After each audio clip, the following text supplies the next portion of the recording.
All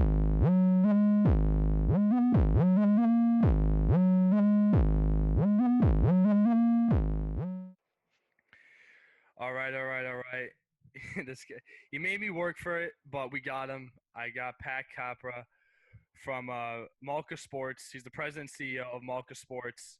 Um, and I wanted to have him on because his agency, they're more than just a sports agency. They're really, into the media side of things and branding and a lot of more off the field stuff. Of course, on the field is, might be priority number one for some guys, but these guys also want to make sure that they're expanding their players' brand. So I wanted to have him on, talk about all that, and Pat, very qualified person to have on. So Pat, I'm super hyped to have you on. What's going on? Oh, thank you so much, man. I just made you chase it enough to actually think I was like busy or something. So Yeah. I appreciate it. And I'm super proud that you got this going, man. I love nothing more than self-starters, and nothing's going to be given to you. So congratulations on getting this going.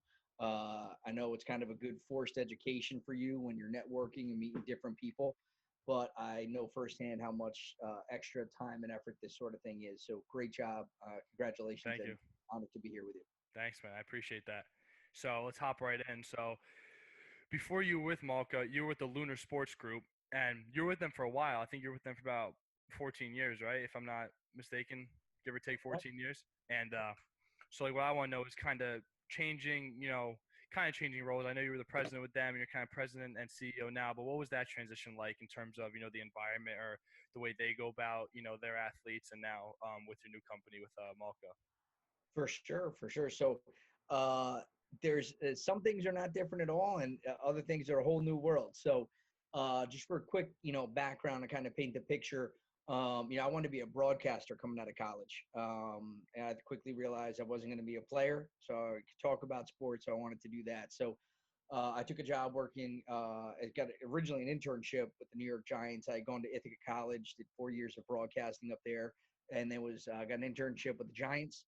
And then from there, that turned into a job. And basically, I was the lowest guy in the totem pole, just production assistant, hanging lights, etc. Getting bagels and cream cheese for the talent. Right. And develop friendships with guys on the team. And basically, I just kind of heard this over and over complaints about these empty promises that agents were making to them. And what I learned was that it was that stuff off the field, right? The idea that they would be recruited and they'd be told, hey, we're going to help you with A, B, and C off the field, and they never did. And so to me, as a 23-year-old kid, I was like, well, that's crazy. Why would you ever do that? So I just started helping these guys out, setting up appearances, endorsements, getting them off the field opportunities, reaching out to people that I knew that were spending money in sports, people I gone to college with, or people I had met along the way in the business world. And, again, just, low hanging fruit, just even picking up the phones and cold calling car companies and getting them car deals and supplements and, nothing crazy. Right. But, Right. one of my guys said, hey, you should go get certified to become an agent. You're doing all the hard part and legwork. And I was giving them all the money. I wasn't trying to make money off of this at the time. I just thought it was fun. I thought I was going to be a broadcaster. So I was like, you know what, you're right. So I went and got certified to become an agent. Left the Giants after that year. The season was up, and we had gone to the Super Bowl and lost that. And so I went and I was like, I'm going to start this company, but I had no money and no clients, which is never a good thing. And so I took a job working with the New Jersey Nets selling season tickets. And at night and on weekends, I would go out and recruit players and start to build up the agency. I had become certified to become an agent at that time. And that's why my company was Lunar Sports Group, so I was, moonlighting at night and on the weekends, right?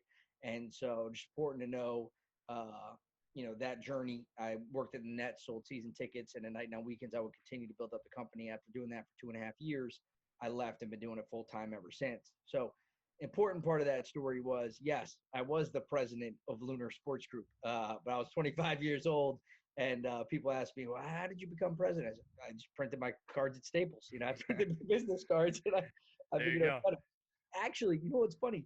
I haven't thought about this in forever. My first business card actually said vice president because I thought no one would believe that I was a president of a You company. made yourself your own vice president. That's great.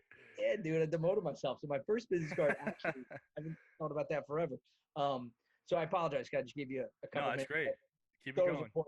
kind of set the table, right? Of like sometimes there's these journeys and kind of if you don't have a context of it, it doesn't make sense, right? So anyway, so that was Lunar Sports Group.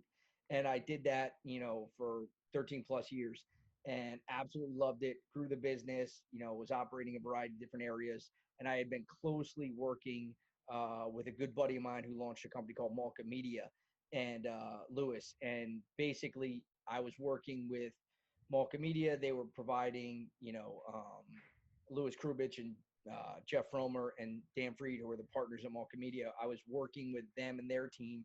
They were creating digital assets. It was a digital content studio. So they're creating marketing assets. They're filming um, our charitable initiatives that we're doing with our athletes, right? So they're leaning into me. I'm making introductions for them. And about 3 years ago in 2017, a client of mine, Bob Hurley Sr., who the Hall of Fame basketball coach out of St. Anthony's, um, you know, I had just been working with Bob just to get him speaking engagements over the years. He would donate all the money to the school to keep the school open.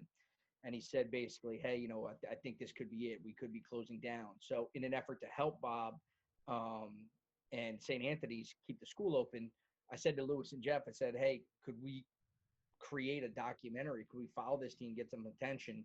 And we partnered up with Showtime and we created a documentary series called Legacy Bob Hurley. And so that was, our foray of kind of business together. And we kind of Right. looked at each other. We won some awards for that. And we said, look, let's stop dating. Let's get married. So we launched what is now Malka Sports. I rebranded Lunar Sports. And the reason for that, to answer the short question that you asked me right up front, was because of all the additional resources that it provided for our athletes and our coaches that we were working with. To Right. have an in-house digital content studio was a total game changer. And so um, Absolutely. the assets, the resources, the expansion of the team, those are all reasons why I made the move. And we're in lockstep in terms of how we operate and how we focus on and what we think is important. So that's the beginning of the journey of kind of where we're at now. So again, apologize if that was a long answer, but wanted to No, give. no, no. I mean, honestly, sometimes like those kind of answers are kind of, better because then you kind of get, more of an idea of what you're talking about and, what you're talking about in terms of like the media side and all this stuff. That's like the new generation of like representation. And you might have even answered the next question, but like what I want to ask you is like, what makes Malka unique from other agencies? Like, is it that like media side of it where they can, you know, you can go into media and you can do, whole, you can do podcasts, advertisements, like talk shows, like whatever it is. So like, is that kind of what you guys offer that maybe kind of separates you from other places? 100%. It's the differentiator from the vast majority of agencies that are in this business, right? There are some agencies that have content as a part of their offering. I think one of the things that makes us unique is that we're not a sports agency trying to be a media company. We're not a media company trying to be a sports agency. And oftentimes, if you get into this business, there's only two ways to do it, right? You buy it or build it. And building it takes a very long time, and you have to be really smart about the way that you're doing it. And, if you're going to buy it, it takes a lot of money, right? And so those are the two challenges. No way is easy. And the idea that, we were two separate companies essentially running full steam ahead, but also very parallel existences and close relationships and integrating to when we finally decided to officially kind of put the key in and turn the lock, from Lunar Sports to Malka Sports, being able to complement Malka Media complementing what we offer at Malka Sports, it was very easy, right? So if you look at what just the over, every other decade, what happens in the sports industry, there's a gobbling up of smaller agencies to be a super agency, then they break off and a few people leave and they become, Right. it oftentimes it never works because it's all acquisition based, right? There's not a shared vision of hand in glove. And that's what Malka Media and Malka Sports is. You know, crazy, not that this is the reason why, but just to show you in terms of was this made to be or was it written in the stars or whatever. Louis Krubich, who started Malka Media out of the same exact bedroom that I launched Lunar Sports Group out of a couple years apart. We literally didn't know each other whatsoever. We lived in Hoboken. I had an apartment. I started Lunar when I was working for the Nets. I left. right? A couple years later, this guy moves in, he's working at Comedy Central, and then starts Malka Media. We get introduced to each other. So Wow. like literally the same bedroom. So it's tough to make that up. But yes, the that's the long answer. The short answer is the digital content studio is the major differentiator. We focus on three areas of business. First is the talent, right? I live and breathe our athlete relationships and working with them and maximizing every opportunity of their career on and off the field. Work with coaches as well, and then the idea of having a partnerships division where we partner with brands, ad agencies, media properties, etc. And then also the content studio where we do long form documentaries as well as short form episodics, graphic design, etc. So Okay. that is the differentiator. I mean, just real quick, if you want to give me the address to that apartment, like when I'm ready to get out of the house, I might want to slide in there because I think some magic happens over there. I mean, some pretty big ideas were formulated over there. But Let's go. Let's go. I'll give it to you offline. perfect, perfect. So in terms of the media side and the branding, what exactly kind of like if you can give me like the one or two things that you might preach to your athletes, whether it's like what they put out on social media or like separate like side gigs, or maybe like side gigs isn't the best way to say it, but like stuff that they do besides being on the field and like other like maybe nonprofits or charity organizations that they might open up. Like what are some tips that you give to your guys to be like, listen, if you do this, your brand is going to be elevated, which could help you for A, B, and C. So what are some of those? So yeah, for sure. There's a lot of things that you could tap into there. In terms of like what do we preach? A is authenticity, right? That's the most important thing. But we focus, we look at the four core pillars of service in terms of talent representation, and it's number one is the contract, right? That's the base, that's the foundation for everything that you do. That's where the bulk of your money is going to come from is that contract we negotiate with the team. Right. So to maximize every area of leverage that we can utilize to get you the best contract possible. The second is brand building, right? Creating that kind of public persona that everyone understands who you are. And it's really not about creating a fake identity. We always say it's just about highlighting the best parts of who you are, right? What you're into, right? If you're into health and wellness, if you're a big foodie, if you're into cars, if you're into real estate, what have you, those are the things that we want to authentically transmit to the universe, right? So that you can receive things back to you that are in that same vein. The third is marketing. Marketing is really about two things and two things only: put money in your pocket and keep the money in your pocket. When you're Yep. young and you're starting off and maybe you're not a star, it's about, hey, what are the trade deals that we can get, the low hanging fruit to put money in your pocket, where the brands that you resonate, when you eat, drink, drive, etc. Let's align with those brands, right? And it might not be a lot of money up front, but it's saving money by keeping money in your pocket. And then obviously, as you start to expand your career beyond that, we look into putting money in your pocket with marketing and endorsement deals, et cetera, whether that's local, regional, or national. Yeah. The last thing is legacy, right? We always talk about what legacy is what you do on the field gives you your fame. What you do off the field determines your legacy. And really that's kind of two different areas, right? Area number one is philanthropy. What you're giving back, what are you creating that is sustainable and long lasting far after you leave this earth? People are going to say this about you. And then the other part is business, right? What can we create from a business standpoint so that when you leave the game, you're ready to pounce to the next thing and you're using football as a springboard. We don't want you to be used by sports. We want you to use sports, right? And so that's super, super important for us. Right. Something that we are hyper, hyper passionate about. Okay.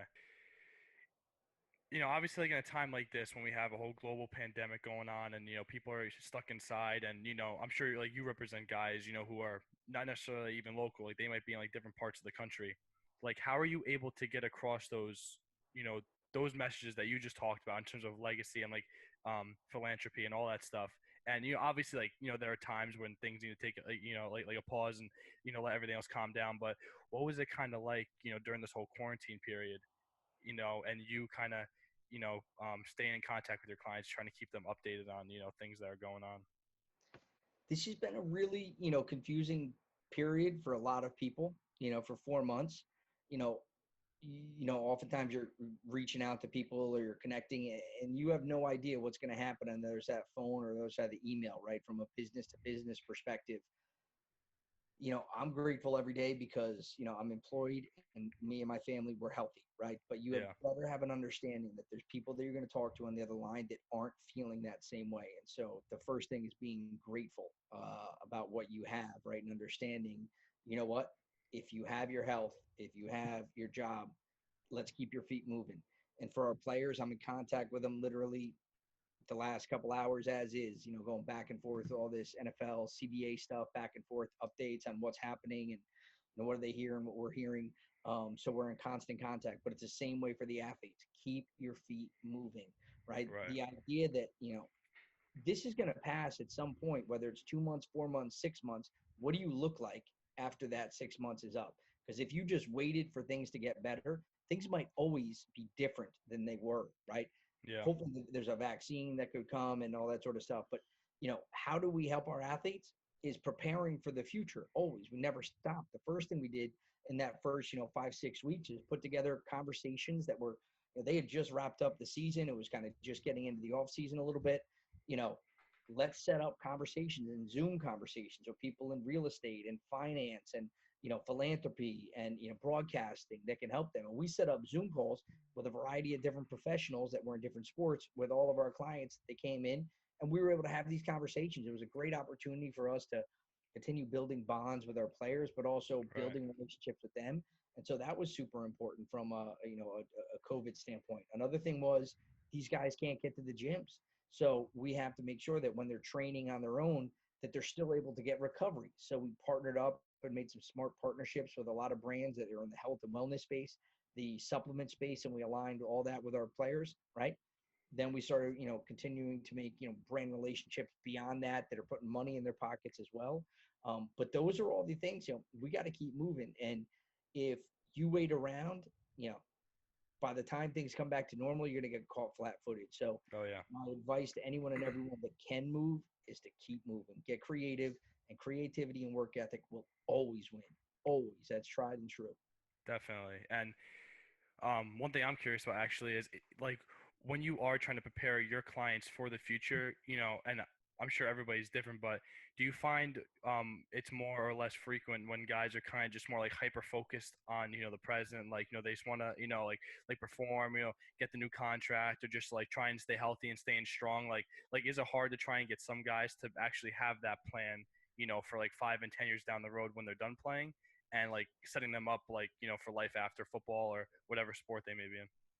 Sure. And I think, that you do run into that sometimes, but I also think that's just a matter of youth, right? Like, I mean, when I was 25 years old and someone's like, "What's your 5-year plan?" I'm like, "I don't know, dude. I just want to be a broadcaster. Now I'm an agent. I don't really know where we're going to go Right. here." Right. So, like, sometimes it's a process of just youth. But the reality is, the guys that we work with, they're doing proactive, charity events. They're donating their own money during COVID. Our guy, Sebastian Joseph Day, is hosting, a volunteer DJ, or not a volunteer. He's doing Instagram DJ session, raising money. He's donating money to, um, Cedar Sinai Hospital out there and helping, frontline workers. He's writing an op-ed for the Players Coalition. The McCourty twins loaded up and then did, Chromebooks for kids, where they donate $90,000 to get Chromebooks for kids who are having, distance learning issues. So, you Right. know, fortunately, we work with, guys that are very proactive and really interested in, building up their off-season opportunities, right? And whether it's guys like Jonathan Hilliman or, Mike Burton, who's, focused on, off-season speaking engagements to be able to, build up his, platform as he goes into post-career. Um, it's not hard for guys that are motivated. And typically the guys that we work with are the guys that are really excited about all those additional off-field opportunities. That's why they Yeah. choose us, right? Right. Right. They don't, that the reason why they say is well, Malka Sports is, contract plus. It's all this extra stuff that they're doing. And this is new power. Old powers like, focused on we'll get you the biggest and best contract, and that's it. Of course, that's what everybody does. That's what everyone should always do, right? You want to get the Yeah. biggest and best contract. But if you're not adapting to helping these guys create value and revenue off the field, this is a new era of player, man. They want to own. They want Yeah. to, they want equity, and so if you're not helping create those opportunities, like, that's what gets me excited.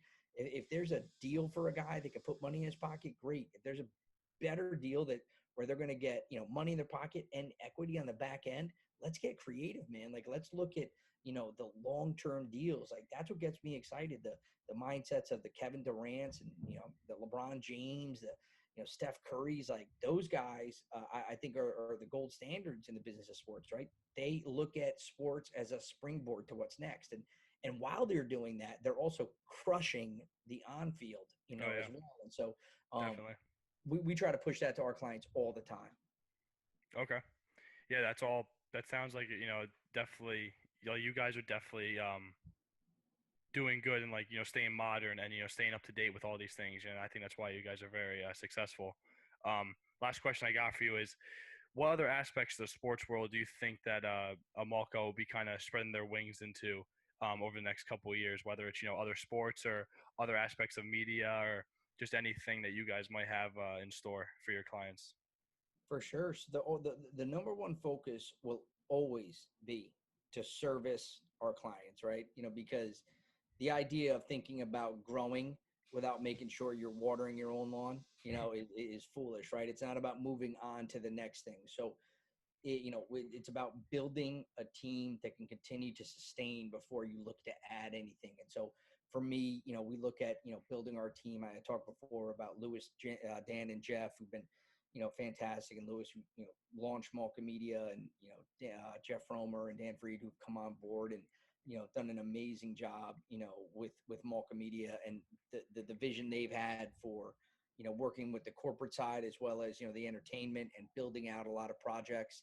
And then specifically on our sports team, the first hire I made was to bring in Kevin Malice, who's our vice president of talent, who's like a younger brother to me. I was fortunate enough to, serve as Kevin's agent when he played 4 years in the league. And when I talked to people at Rutgers about him when he was coming out, they said he was the highest character kid to ever come through the program, right? So Yeah, he's a good dude. great dude, right? So the idea is you want to work with people like that who have shared mission, vision, values, right? So when Kev, who's walked in these steps that these athletes have walked in, he can relate to being cut, making the team, getting the good news, getting the bad news, and having, practice squad to, great games, everything in between, team captain, like that's super important. And then, Yep. we have Julian Penix Hodrick on our team as well, who, was a former client of mine as well, who was a, team captain, team, Rutgers MVP, decided to transition into the business of sports. And again, lockstep and vision, mission, and vision and values. His brother played 9 years in the league, so he's got a unique perspective about, what happens. And he decided to step away from the game and, before pursuing the NFL, right? And, for him, it's a cool, unique perspective because he had options, right? He's a super Yeah. intelligent guy that said, you know what, I love football, but I also want to do other things. And so, we're fortunate to have him, Julianne Massera, who is our digital content coordinator and, so invaluable in so many areas. So just, the idea that I get to work with people that I love and that we also share a vision is just super important. So again, building that team to make sure we always service our players first. In terms of things that we, view as areas that are coming down the line, we're super interested in MMA. We're super interested in esports. Those are both areas that we're already involved in. From the content space, there's an inordinate amount of opportunities right there just with our athletes. What can we create with them to help story tell and allow them to bring stories to light? And, we just did a partnership the other day with Sports Business Radio, which we're Yeah, extremely I saw excited. that. Yeah, I mean, Brian Berger's fantastic and does a great job the last 14 years of interviewing some of the biggest and best names in sports. And, that's where we want to be, right? We want to align ourselves with the decision makers, the people that are the thought leaders, and put ourselves at the forefront of those conversations.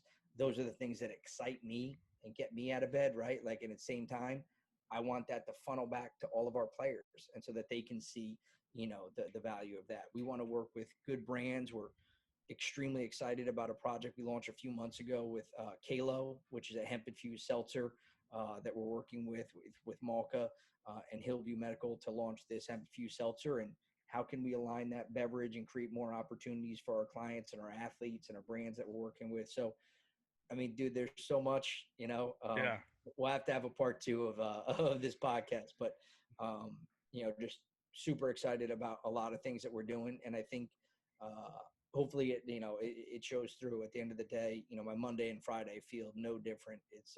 I'm definitely blessed to be in that position.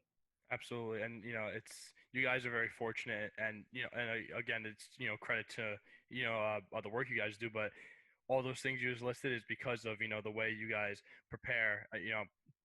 I'm sure that these are these things that you prepare for, and these partnerships that you make, and you have options. You know what I mean? So if one thing doesn't work out, you could just turn around and like bump into the next like opportunity. You know what I mean? So credit to you guys, and I wish you the best of luck. Thanks, Nico. I appreciate it, man. And again, keep up the good work, brother. Like nothing is handed to you, man. The idea Yeah. that you rolled up your sleeves and rock this out during quarantine, it's a great opportunity for you to, have conversations and learn a little bit. But at the same time, it's just building network, right? Thanks, man. I appreciate you coming on. I know you're a busy guy. Took me a while to get you on, but it was definitely awesome having you, and I appreciate it, man. Thank you. No, thanks so much, man. Good luck, brother. Anything you ever need, keep in touch, okay? And stay healthy, stay safe, and keep rocking out, man. You too. Signing off.